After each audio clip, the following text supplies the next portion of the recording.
Y mis hermanos, vamos a dar comienzo a la clase de escuela dominical.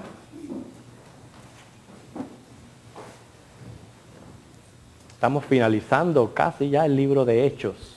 Estamos en los últimos capítulos y hemos estado aprendiendo bastante acerca de lo que está ocurriendo en la vida de Pablo. Él dijo, ser imitadores de mí como yo soy de Cristo, así que tenemos un buen ejemplo en Pablo para nosotros seguir. Vamos a buscar un versículo que se encuentra en Hechos, el capítulo 24, versículo 16. Hechos 24, versículo 16.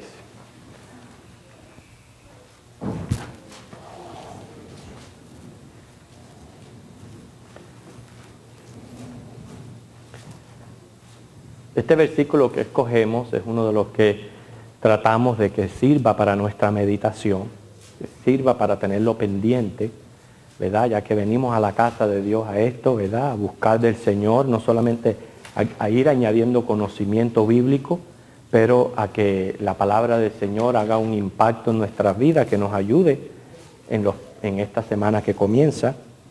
Y noten, lo vamos a leer todos juntos, Hechos 24, 16, dice: y por esto procuro tener siempre una conciencia sin ofensa ante Dios y ante los hombres.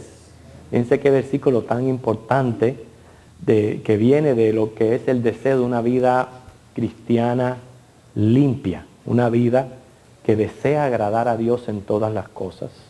Y nosotros sabemos que la conciencia ha sido ese juez natural que Dios ha puesto en nuestro ser, en nuestro inconsciente, para tener pendiente precisamente nuestra conducta y nuestra vida. Como dice, ante Dios primeramente y ante los hombres. Cuando nosotros tenemos nuestra conciencia limpia ante Dios, un resultado normal va a ser que vamos a estar bien con los hombres también. ¿Cómo nosotros podemos tener una conciencia limpia? Buscando de la palabra de Dios. Voy a hacer una interrupción un momentico. Hermanitos, su clase de bautismo es en el salón de allá atrás. Hablen con uno de los ujieres para que ellos les guíen. Okay. Hoy comenzamos clases de bautismo, así que aquí todos ya somos bautizados. Entonces, la manera de yo poder decir yo tengo una conciencia limpia ante el Señor, número uno, sabemos que viene por la sangre del Señor Jesucristo.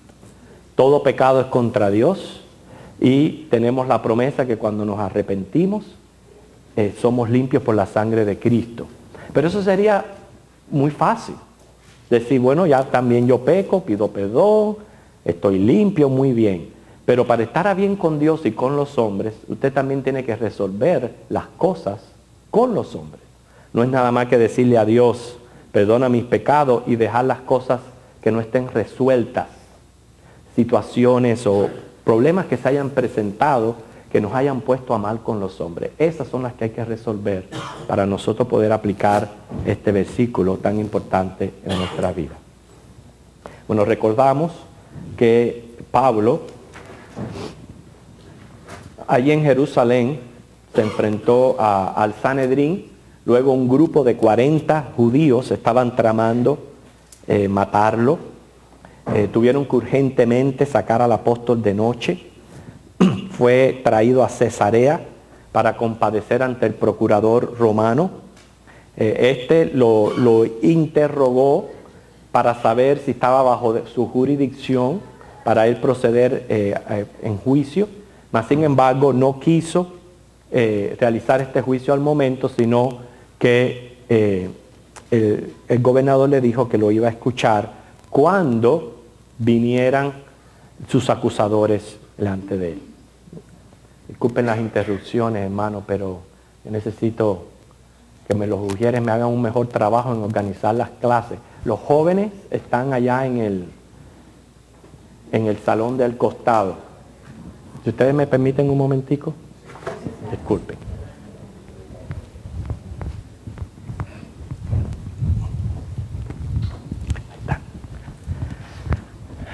Hermanos, Mire, tienen que tener pendiente cuando entren.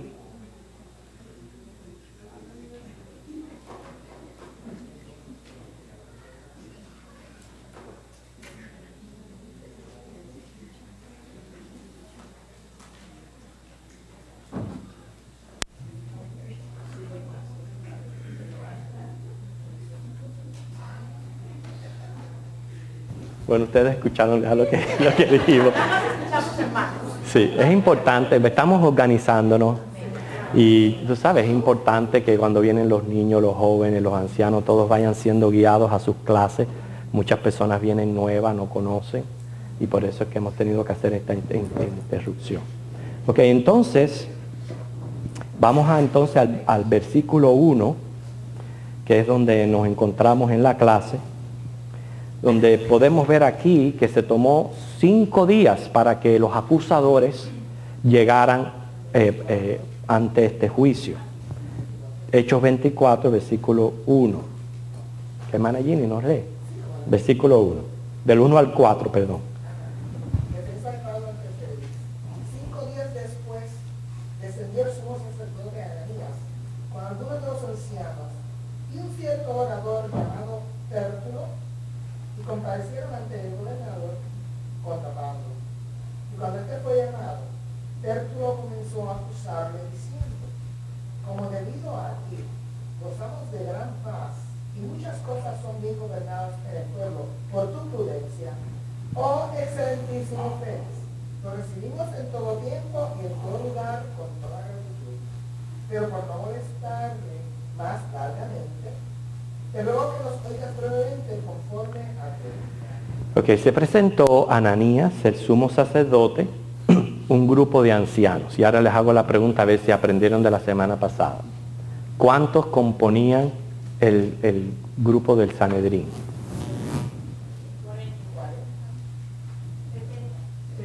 71 con el sumo sacerdote. Muy bien. 71 con el sumo sacerdote. De este grupo vinieron unos ancianos y el sumo sacerdote y trajeron un abogado, a Tértulo. Era un gran orador.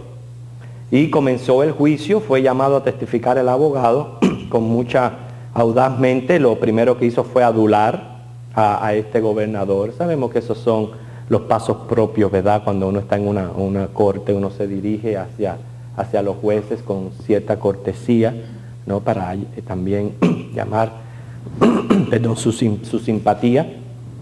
Y les pidieron que escuchara los cargos. Ahora, estos son los cargos. Otra persona que me lea. Yolanda, 5 y 6. Ok, hermana Vicky.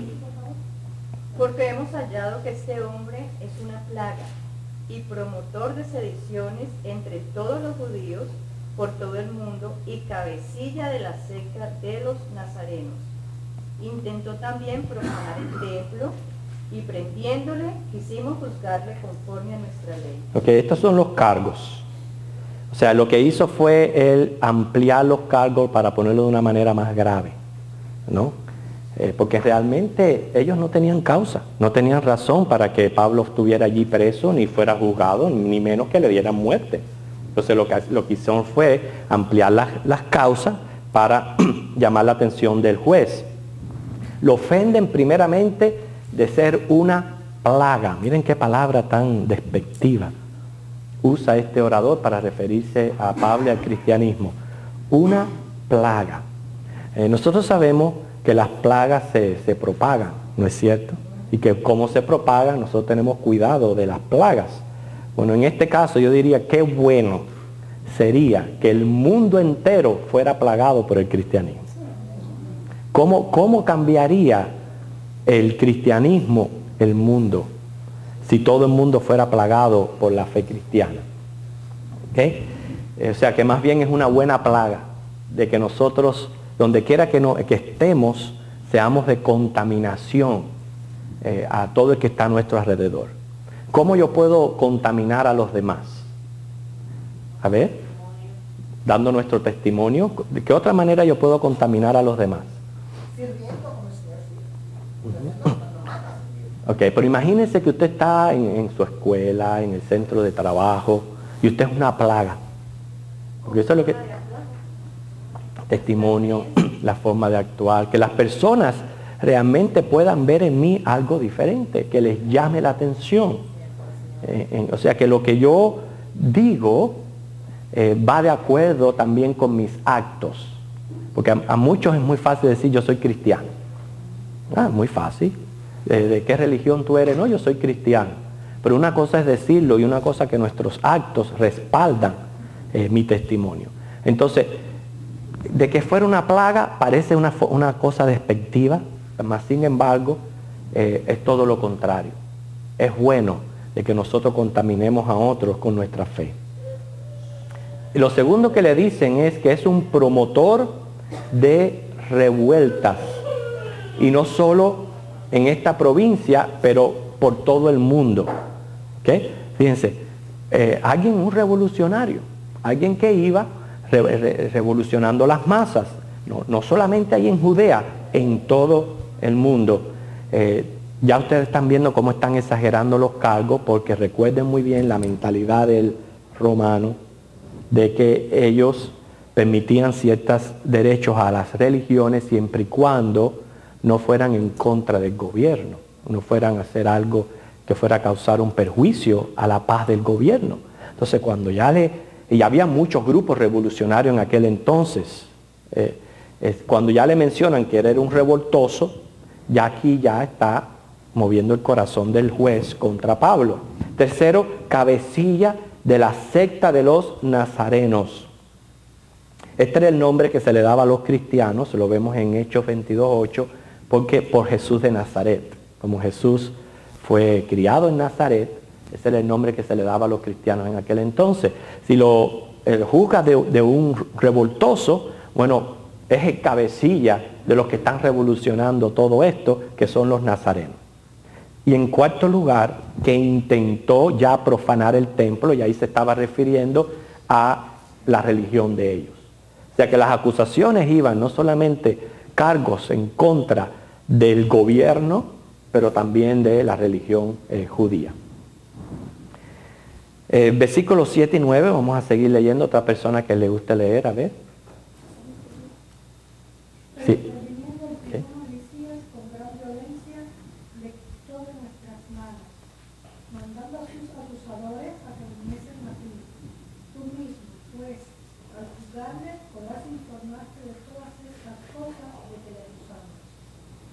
Los judíos también confirmaban diciendo ser así. Que siguió. No solamente eso, o sea, estos son los cargos. Ahora él dice, nosotros quisimos juzgarle por estas cosas de una manera tranquilita, como deben de ser las cosas, pero el tribuno Lisías vino y lo arrebató violentamente. En otras palabras, quien armó todo lo que se armó allí en Jerusalén fue Lisías y no fueron ellos. Eso es como el cuento que dice la gatica María Ramos, que tira la piedra y esconde la mano. Porque ¿qué fue lo que realmente sucedió? Bueno, vamos a capítulo 21, los versículos 30 al 32. Para que ustedes vean que lo que están diciendo es completamente mentira.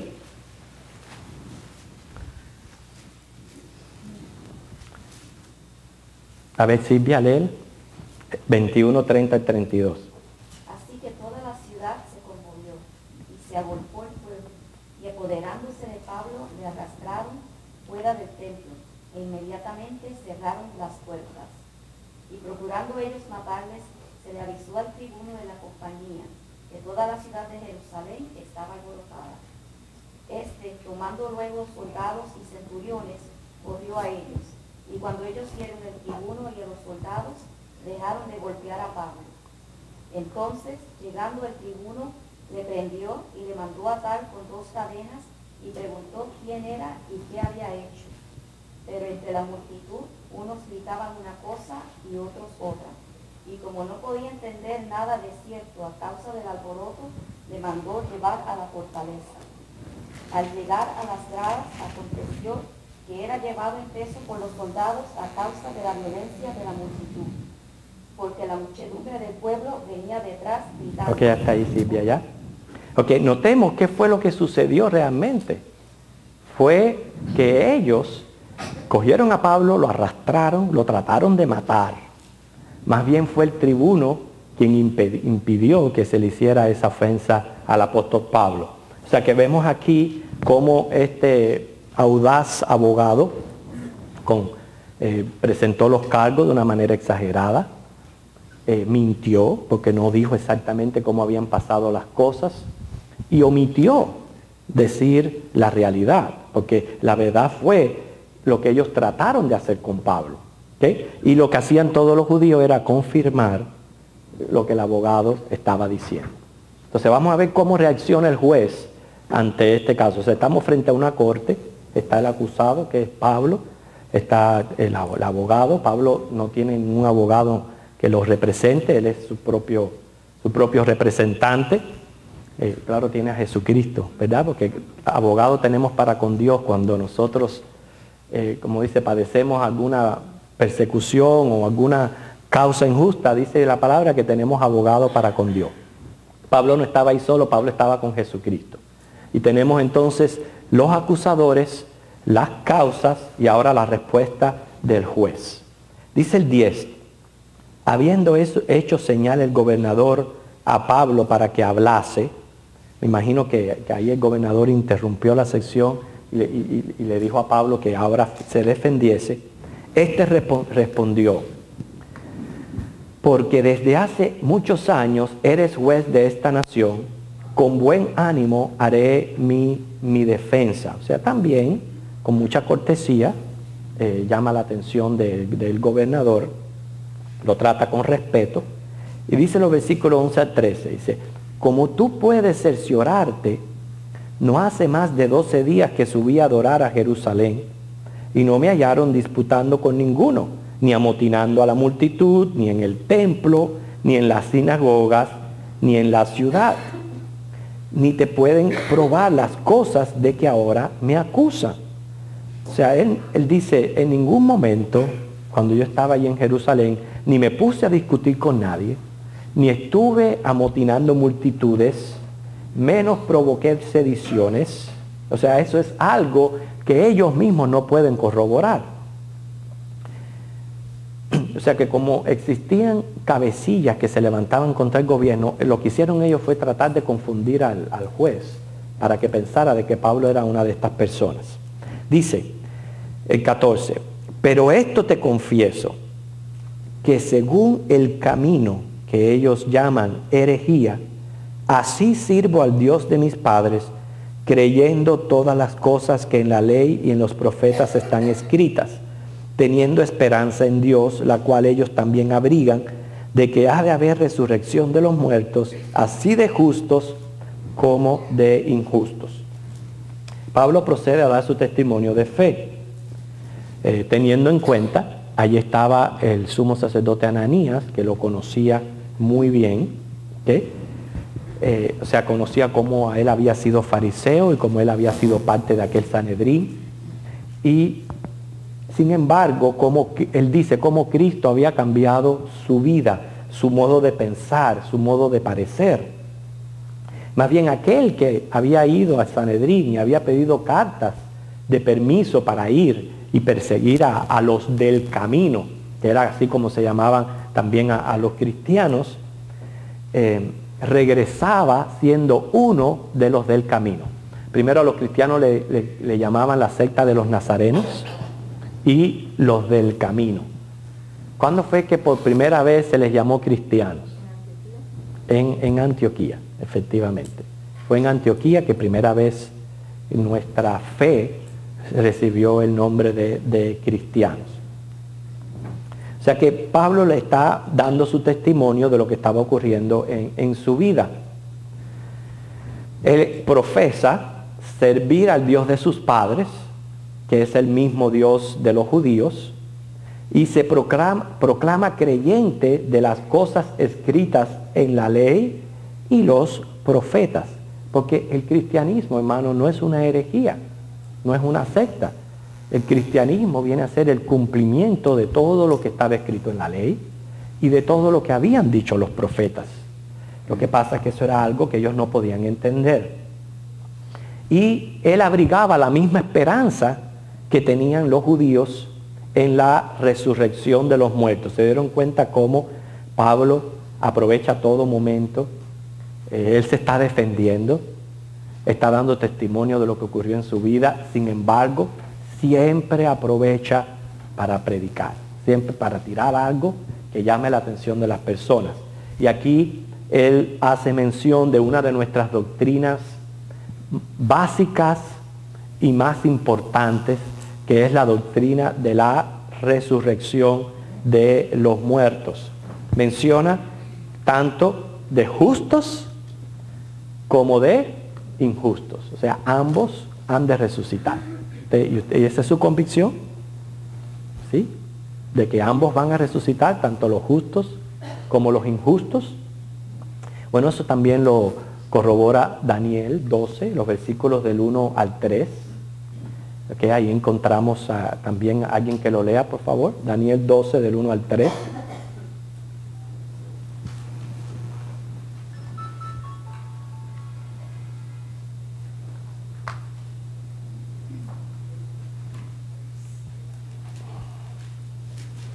¿Usted lo tiene, hermana? Léelo. En aquel tiempo se levantará Miguel, el gran príncipe que está de parte de los hijos de tu pueblo, y será tiempo de angustia, cual nunca fue desde que hubo gente hasta entonces. Pero en aquel tiempo será libertado tu pueblo, todos los que se hallen escritos en el libro. ¿El otro? Ajá, el 12 del 1 al 3. Ay, perdón. Y muchos de los que duermen en el polvo de la tierra serán despertados, unos para vida eterna y otros para vergüenza y confusión perpetua. Los entendidos... Ya está ahí, hermana. Fíjense, noten cuando él dice la resurrección de justos y la resurrección de injustos. Eso nos comprueba a nosotros de la eternidad de nuestra alma, de que nuestra alma en efectivo es eterna. Que lo que pasa es que por nuestra fe en Cristo, muchos dicen van a resucitar ¿para qué? Para vida eterna. Otros van a resucitar, pero para la condenación eterna. Todo ser humano va a resucitar, porque todo ser humano es eterno. O sea, eso elimina por completo la doctrina de la aniquilación que muchos profesan. Elimina la doctrina de la reencarnación, que otros grupos religiosos también creen. O sea que la verdad de la Escritura es la del purgatorio. Muy bien, la doctrina del purgatorio, gracias por recordarme, también la elimina. Como dice, está establecido en Hebreo que los hombres mueran una sola vez y después van a juicio. O sea que lo que tú hagas aquí en la tierra con Cristo es lo que va a definir tu destino, sea para vida eterna o sea para condenación eterna. Esa es nuestra fe de que así será. ¿Cuándo van a resucitar los justos? Por eso la Biblia divide la primera resurrección y la segunda resurrección según Apocalipsis 24. Yo pienso que todo el que, más bien primera resurrección no se refiere a un suceso, sino a la realidad del destino de estas almas. Dentro de la primera resurrección se encuentran los que resuciten cuando el rapto, o sea, cuando ocurre el rapto de la iglesia, los muertos en Cristo resucitarán. Y ahí estamos hablando desde la creación del hombre. Desde la creación del hombre hasta el momento del rapto, todo aquel que ha sido escogido, todo aquel que es parte del pueblo de Dios, que se encuentra descansando, va a resucitar, o sea, va a adquirir un cuerpo y va a ser resucitado cuando los vivos van a ser transformados. Pero también la Biblia menciona de otros que van a morir, por ejemplo, los decapitados durante la gran tribulación, que estos también resucitan, se les manda a descansar hasta que se cumplan esos siete años. O sea que la primera resurrección involucra a todos los escogidos, a todo el pueblo de Dios, pero no necesariamente va a ocurrir en un tiempo específico. Ahora, la segunda resurrección, esa es ya la que va a ocurrir al final, cuando ya pase el cielo y la tierra, cuando ya estén listos para presentarse ante el juicio de Dios. es que ocurre esta segunda resurrección de todos los que no están escritos en el libro de la vida. Esos son los considerados injustos. Y todo el que tenga a Cristo son los considerados justos. La palabra justo significa alguien que es bueno, alguien que se aplica a la ley o que hace la ley. ¿Somos justos nosotros?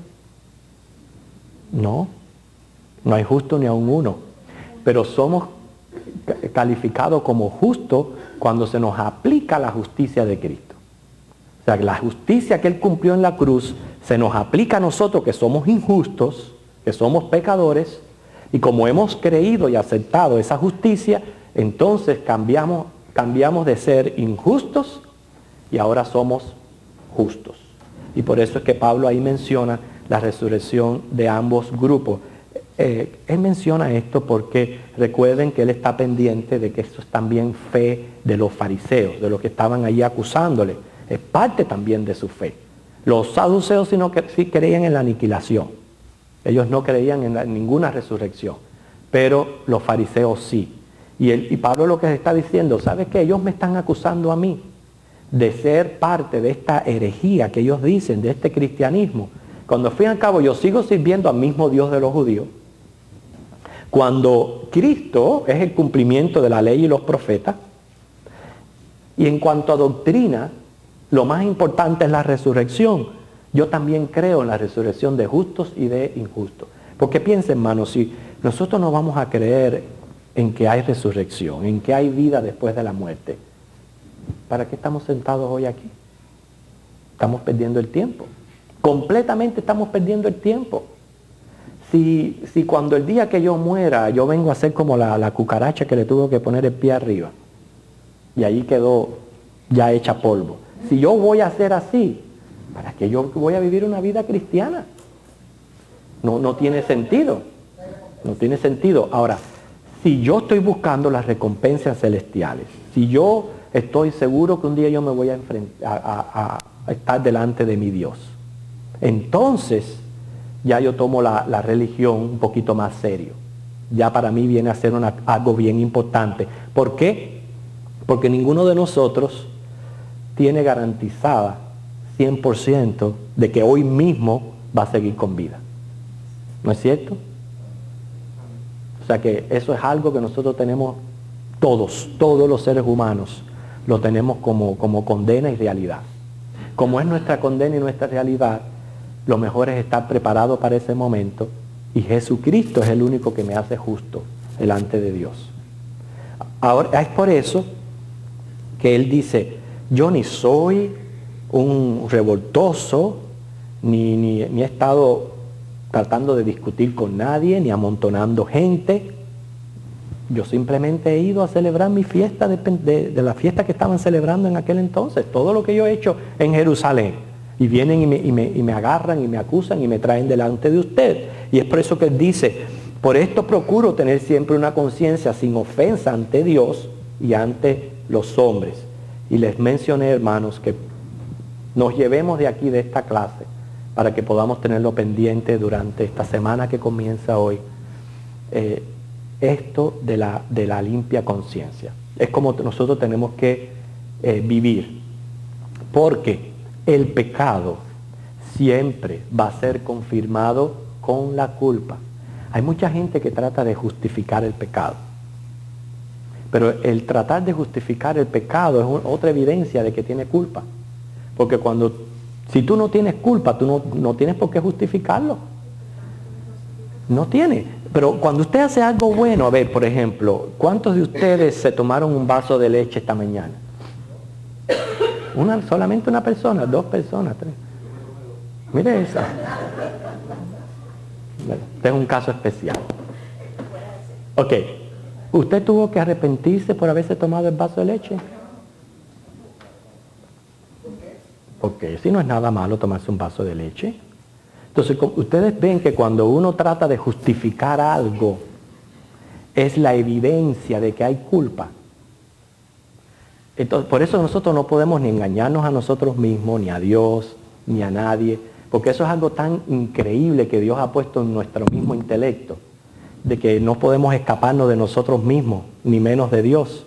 Porque inmediatamente que yo hago algo que está mal, ahí está la culpa. Los niños. Que sabe que hicieron algo malo, cuando si usted se la enfrenta, lo primero le dice, yo lo fui. Ajá, ¿te ves? Ya ahí mismo están diciendo ya de que son culpables. Saben que hay algo malo. Ya saben que haya, eso es, fíjese, que, y es en los niños que son inocentes al pecado, porque es algo que por naturaleza, Dios lo dijo, yo voy a escribir mis leyes en sus corazones y en sus mentes. Por eso que no hay hombre que tenga excusa delante de Dios, porque todo hombre conoce el bien y el mal. Y déjeme decirle, yo sé que somos pecadores, pero la misma fuerza de voluntad se requiere para decir sí que para decir no. Lo que pasa es que a nosotros nos gusta más el sí. Y como nos gusta el sí, entonces procedemos. Y muchas veces nosotros procedemos sabiendo, bueno, después yo me arrepiento, ya yo pido perdón y ya, pero no es así. Ese es precisamente por eso que el cristiano crece en santificación, porque llega un momento en que ya tú despiertas a la realidad y al valor que tiene la sangre de Cristo, y que es mucho más que estarme arrepintiendo y decirme, Señor, perdona mis pecados. Y por eso ya tú empiezas a tomar tu vida cristiana de una manera más seria, y ahí entra la santificación. Pero hermano, la culpa está siempre ahí. Lo triste es que según 1 de Timoteo 4:2, hay gente que dice que tiene cauterizadas las conciencias. Cauterizada la conciencia significa que es algo que usted se ha expuesto tantas veces o ha estado tantas veces tratando de justificar que ya no le dicta. Ya para usted eso viene a ser normal. Por ejemplo, eso nos puede suceder con una enfermedad física. Un dolor de cabeza, algo que nos esté molestando. Llega un momento que ya tú te acostumbras tanto a que tengas esa molestia que ya ni lo sientes. Y eso sucede también con mucha gente, no con el cristiano, porque el cristiano no puede tener una mente cauterizada, pero con los seres humanos, que llegan a un momento que ya se adaptan a que algo es bueno, como dice Isaías, a lo bueno le dicen malo, a lo malo le dicen bueno, y ya llega un momento que para ellos eso es muy normal. Por eso es que hay que tener mucho cuidado, hermanos, de precisamente, como dice Pablo, tratar por todos los medios de que nuestra conciencia esté limpia ante Dios y ante los hombres. Versículos 17 al 21, vamos a seguir viendo cómo Pablo procede con su testimonio. Otra persona que le guste leer. Ajá, Cecilia. Pero pasados algunos años, vine a hacer limosnas a mi nación y presentar ofrendas. Estaba en ello cuando unos judíos de Asia me hallaron suplicando en el templo, no con multitud ni con alboroto. Ellos deberían comparecer ante ti y acusarme, si contra mí tienen algo. Hasta el 21. Estos mismos se hallaron en mí alguna cosa mal hecha cuando comparecí ante el concilio, a no ser que estando entre ellos prorrumpí en alta voz acerca de la resurrección de los muertos, soy buscado hoy por vosotros. Así fue como exactamente sucedieron las cosas. ¿Okay? Esto sucedió en su visita a Jerusalén. Recuerden que él venía con el propósito de traer, cuando él dice ahí, limosnas, o era las ofrendas que él había recogido de las iglesias de Asia para venir y ayudar a la iglesia de Jerusalén, porque ya se veía de que estaba ocurriendo una crisis económica grandísima, que cada vez fue en aumento y en aumento y en aumento esa crisis. Y entonces Pablo, parte de su propósito de ir a Jerusalén no solamente era celebrar la fiesta, sino traer esta ofrenda de ayuda a los hermanos de allí. Y estando en esto, dice que unos judíos de Asia lo hallaron cumpliendo el voto nazareno. ¿Recuerdan esa clase? ¿Quiénes le obligaron a hacer el voto nazareno? O no le obligaron, pero por lo menos le instaron a hacerlo. No, no eran fariseos. Sí, los hermanos cristianos que todavía no habían entendido muy bien lo que era la correcta relación que había que tener con la ley de Moisés. ¿Okay? En ningún momento estaba causando alboroto y les dice que más bien estos eran los que verdaderamente tenían que venir y acusarle, no el grupo que estaba allí presente, que no supieron cómo fueron las cosas, no supieron qué estaba sucediendo en el templo. Lo dice que aún así, cuando fue traído ante Sanedrín, lo único que hizo fue en alta voz hablar sobre la resurrección. Entonces le dice al juez, es la única acusación posible. Y yo no encuentro que sea una razón para uno ser juzgado tan severamente. Eso es lo que le dice Pablo. Dice el 22, que entonces Agripa dijo a Festo, yo también quisiera oír a ese hombre, y él le dijo, mañana le oirás. ¿Okay? Félix una vez oyó a ambos, o sea, las dos caras o los dos lados de la moneda, lo cual es lo correcto que se debe de hacer cuando uno va a realizar un juicio, escuchar ambos lados. Por eso cuando alguien viene a decirle algo, hermano, desde un principio no diga, usted tiene la razón. No es así. Siempre hay otro lado de la moneda que usted tiene que escuchar. Como conocía muy bien acerca del cristianismo, dice aquí que Agripa pidió a Festo que quería escuchar a este hombre. Agripa era el Herodes, que conocía más acerca del cristianismo. Y entonces, estoy en otro versículo, hermano, disculpen. Por eso que no me hacía acorde con las notas que estaba teniendo. El 22 del 24, yo estaba leyendo el 22 del 25, disculpen.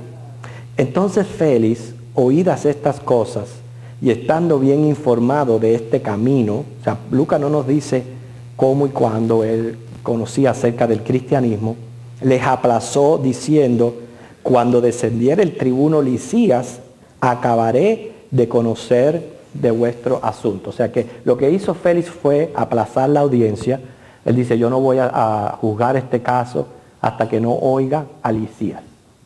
Porque por un lado ustedes me dicen de que fue Lisías quien provocó toda aquella revolución.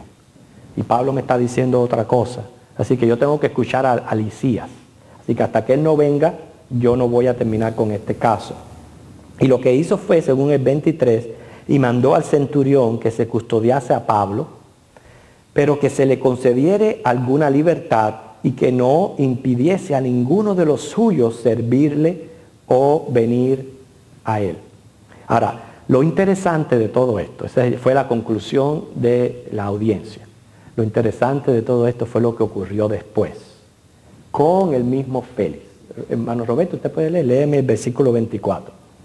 Algunos días después, viniendo Félix con Drusila, su mujer, que era judía, llamó a Pablo y lo dio acerca de la fe en Jesucristo. Aquí vemos cómo Félix quedó un poquito tocado por las palabras de Pablo cuando él... O sea, Lucas nos está dando el testimonio de Pablo, pero él no puede con detalle, con lujo de detalle, registrar todo lo que Pablo dijo en su defensa.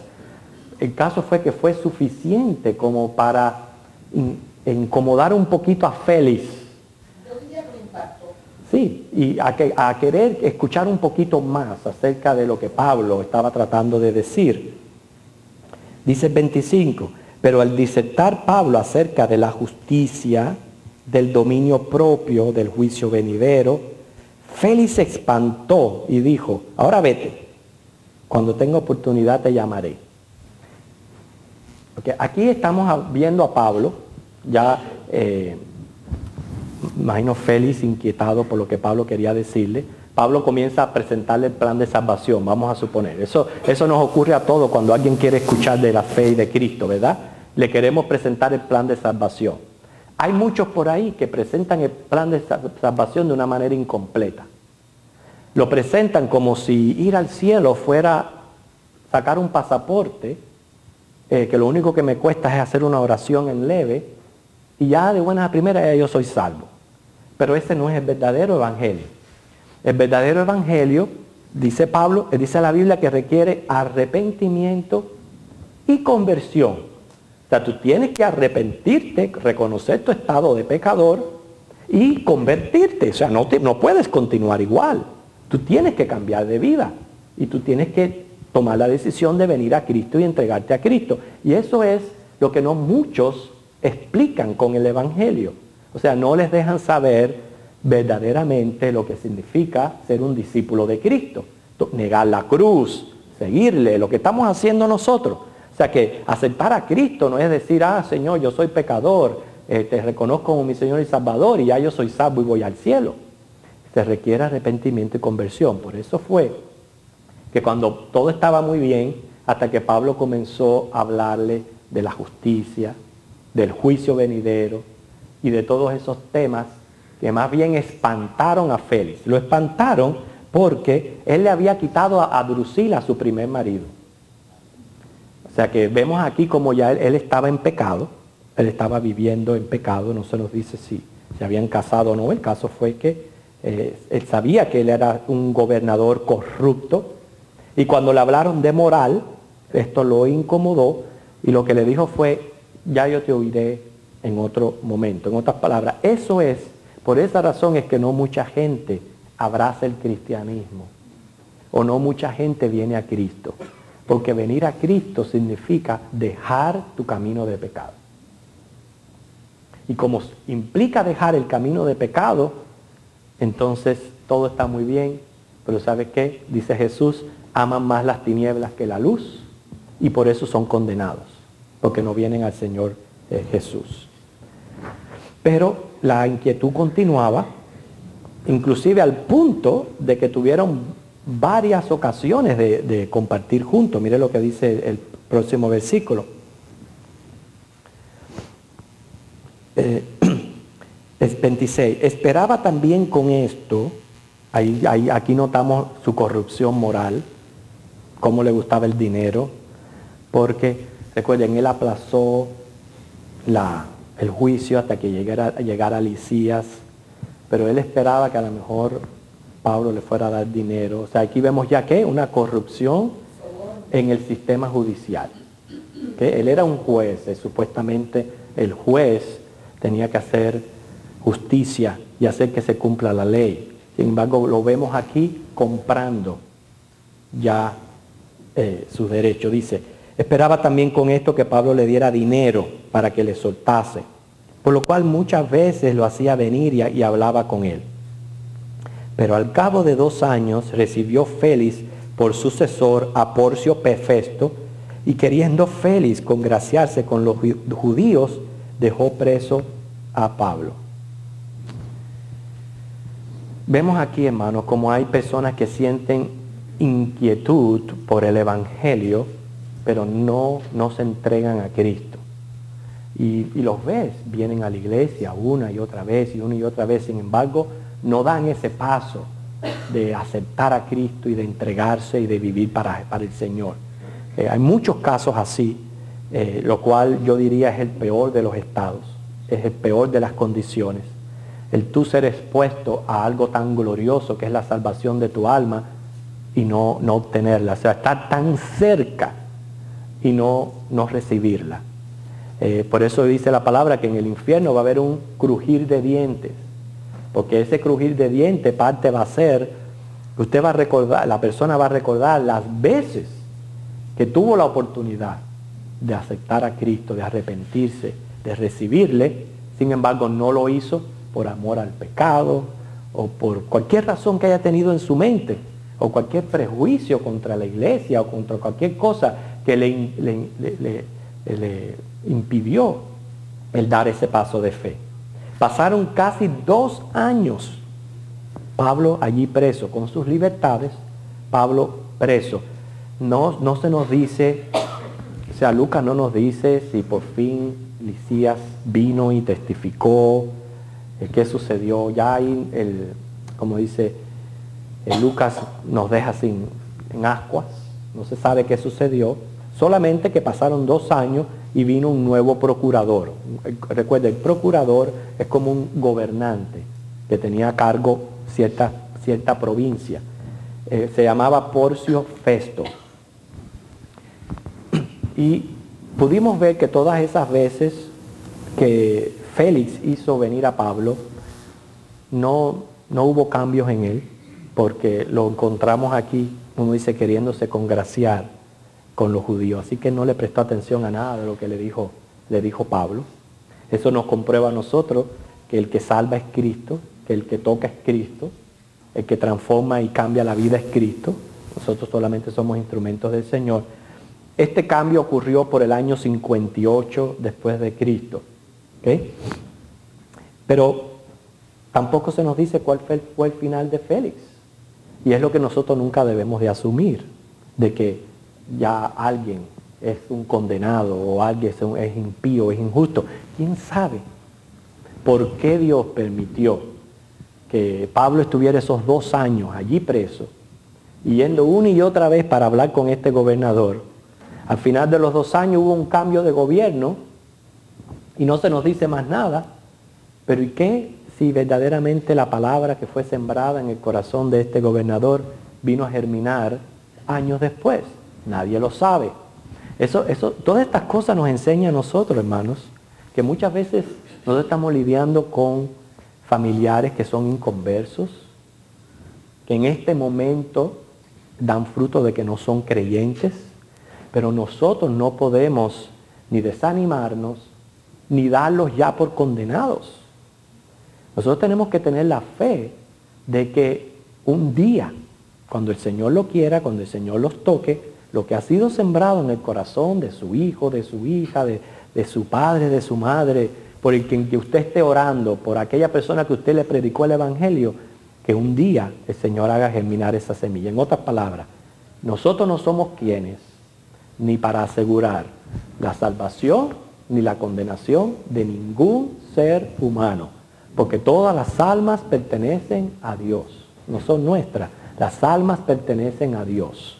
Nosotros solamente lo único que podemos hacer es compartir el Evangelio con ellos. Ok, tenemos 5 minutos, hermanos, para cualquier pregunta o cualquier opinión que usted tenga, compartir con la clase de lo que hemos aprendido siempre. Yo tengo una pregunta concerniente un poquito de lo de Félix. Por ejemplo, una persona como, digamos, este personaje Félix, que ya ha tomado una mujer que no ha sido su esposa, y ya tiene una vida formada, y ya tiene hijos con esa mujer, y viene el arrepentimiento. Bueno, esa persona tiene que entonces, acuérdate, dice la palabra de Dios. No puede volver atrás, me imagino, No. sacar esposa, hijos y... No, pero, primero no se sabe si él era casado o no era casado. No. Él le quitó la mujer al otro. Okay. No se nos dice si Félix era casado o no casado con ella, o estaba viviendo en concubinato. Esa es la palabra que cuando uno viene a Cristo uno es una nueva criatura. Las cosas viejas pasaron, y aquí son todas hechas nuevas. La persona en ese momento lo que tiene que hacer, en el momento que viene a Cristo, es hacer los cambios que tiene que hacer para vivir en Cristo. Si la persona no era casada, tiene que casarse. Está el caso que, por ejemplo, si la persona, el cónyuge, no quiere casarse y es inconverso, tiene que separarse. Ese es el momento en que la persona tiene que decidir por Cristo o tiene que decidir cuáles son las cosas más importantes. Es fuerte, es duro, pero lo ideal es que si la persona viene a Cristo y ha estado viviendo en concubinato, tiene que casarse, y no significa que el cónyuge tenga que convertirse. ¿Okay? Ni significa tampoco que porque tú estés casado con un cónyuge inconverso, en el momento que venga a Cristo te tienes que divorciar de él. Tampoco. Cuando usted viene a Cristo y usted está en un estado que no es el correcto, usted lo resuelve. Si la persona no está dispuesta a resolverlo, ahí tiene que tomar una decisión muy, muy seria con Cristo. Me imagino que sentarse a hablar con su pareja y Si él no quiere casarse o ella no quiere casarse, tiene que dejar la relación. Eso no significa que deje de relacionarse como padre y madre con los hijos, pero tiene que haber una situación legal, en otras palabras. Tiene que legalizarse. ¿Hermano?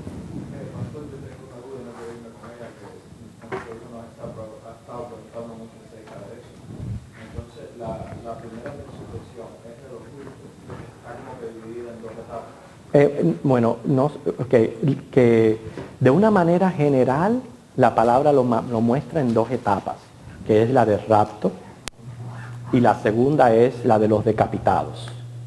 Pero son todas Justos, todos son los escogidos de Dios. Y después, cuando son los que son injustos. O sea, los decapitados son los creyentes que salen de la gran tribulación. Es el grupo que sale de la gran tribulación. Cuando ocurre el rapto y resucitan los creyentes, ahí estamos hablando ahí que no quedó nadie fuera.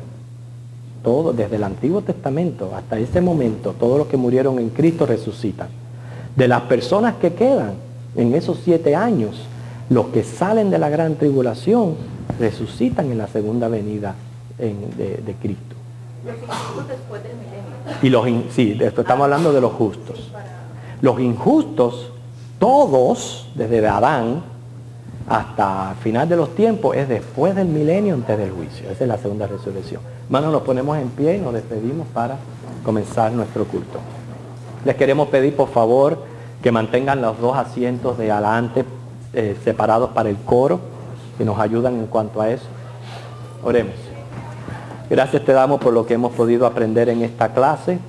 Ayúdanos a salir de aquí sabiendo, mi Dios, de que tenemos que tener una conciencia limpia ante ti y ante los hombres. Lo pedimos en Jesús y pedimos ahora que bendigas el culto. En Cristo, amén.